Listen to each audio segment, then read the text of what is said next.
Plus ടുവിൻ്റെ result ഉടനെ തന്നെ വരും. ചിലർക്ക് നല്ല മാർക്ക് വാങ്ങിച്ച് ജയിക്കാൻ കഴിയുമെന്നുള്ള പ്രതീക്ഷയിലാണ്. പക്ഷെ മറ്റു ചിലർക്ക് ജയിക്കുമെന്ന് പോലും അറിഞ്ഞൂടാ. അപ്പം ഇങ്ങനെയുള്ളൊരു ഘട്ടത്തിൽ സാറിനെ പോലെയുള്ള ഒരു എക്സ്പീരിയൻസ്ഡ് ആയിട്ടുള്ള ഒരു അധ്യാപകന് എന്ത് ഉപദേശമാണ് അവർക്ക് കൊടുക്കാൻ പറ്റുന്നത്, അല്ലെങ്കിൽ നമുക്ക് എങ്ങനെയാണ് അവരെ ഹെൽപ്പ് ചെയ്യാൻ പറ്റുന്നത്?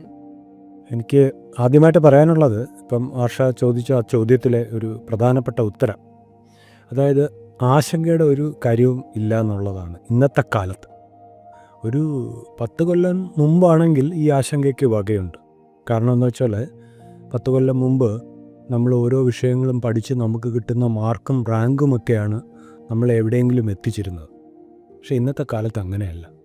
അപ്പോൾ ഇപ്പോൾ കുട്ടികൾ പലരും 12ാം ക്ലാസ് ഫലം കാത്തു നിൽക്കുന്നവർ, അവർക്ക് ഈ പറഞ്ഞ പോലെ ചിലർക്ക് ശരിയാവും ചിലർക്ക് ശരിയാവില്ല എന്ന് പറയും.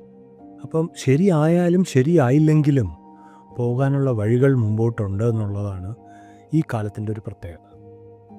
ഇപ്പോൾ ഉദാഹരണം, പ്ലസ് ടു തോറ്റുപോയി എന്ന് പറഞ്ഞിട്ട് വിദ്യാഭ്യാസം അയാളുടെ നിൽക്കുന്നില്ല.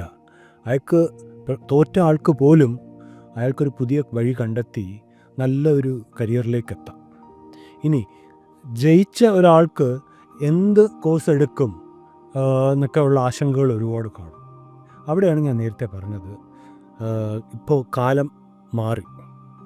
പ്രത്യേകിച്ചും നമ്മുടെ കേരളത്തിൽ പോലും നമ്മളിവിടെ നിലവിലുള്ള പുതിയ ഉന്നത വിദ്യാഭ്യാസ സമ്പ്രദായം എന്ന് പറഞ്ഞാൽ വിദ്യാർത്ഥികൾക്ക് വളരെയധികം സാധ്യതകൾ മുന്നിൽ തുറന്നിടുന്ന ഒരു വിദ്യാഭ്യാസ രീതിയാണ്. എന്നുവെച്ചാൽ നമുക്കറിയാം, ഈ 6 വരി പാതയിലൂടെയൊക്കെ പോകുമ്പോഴേ നമുക്കൊരു ഒരു ഒരു ഫ്രീഡം ഉണ്ടല്ലേ. നമുക്ക് വേണമെങ്കിൽ സ്പീഡിൽ പോവാം, വേണമെങ്കിൽ പതുക്കെ പോവാം. അപ്പോൾ നമുക്ക് ഒരു വരിയിൽ നിന്ന് വേറൊരു വരിയിലോട്ട് മാറാം.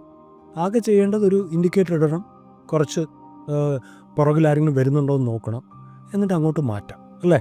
ഇനി ആ വഴി ഇഷ്ടപ്പെട്ടില്ലെങ്കിൽ പിന്നെ വേറൊരു വഴിയിലേക്ക് മാറാം അല്ലേ. എന്ന് പറഞ്ഞതുപോലെ ഇപ്പോൾ വിദ്യാഭ്യാസത്തിലും ഒരു ബോട്ടണി എടുത്ത ഒരാൾക്ക് അല്ലെങ്കിൽ ഹിസ്റ്ററി എടുത്ത ഒരാൾക്ക് ചിലപ്പോൾ മുമ്പോട്ട് പോകുമ്പോൾ 1ാം വർഷ ബിരുദം ഹിസ്റ്ററിയിൽ തന്നെ എടുത്തു എന്ന് വയ്ക്കുക. ഹിസ്റ്ററിയിൽ എടുത്തിട്ട് അയാൾക്ക് ശാസ്ത്രത്തിൽ ഏതെങ്കിലും ഒരു വിഷയത്തിലൊരു താല്പര്യം, എനിക്കിതായിരുന്നല്ലോ പഠിക്കേണ്ടതെന്ന് കുറച്ച് പഠിച്ചു കഴിഞ്ഞിട്ട് തോന്നിയാൽ മാറാനുള്ള അവസരമുണ്ട്. കാരണം അത്തരത്തിലുള്ള പുതിയ വിദ്യാഭ്യാസ സമ്പ്രദായമാണ് ഇന്ന് കേരളത്തിൽ നിലവിലുള്ളത്. 4 വർഷ ബിരുദ കോഴ്സുകൾ. അപ്പോൾ ഈ മേജർ മൈനർ എന്നൊക്കെ പറഞ്ഞ് കുറേ പേര്, അതൊന്നും ഞാൻ കൂടുതൽ പറയുന്നില്ല. പക്ഷേ ഞാൻ പറഞ്ഞത് എൻ്റെ ചുരുക്കം അതാണ്.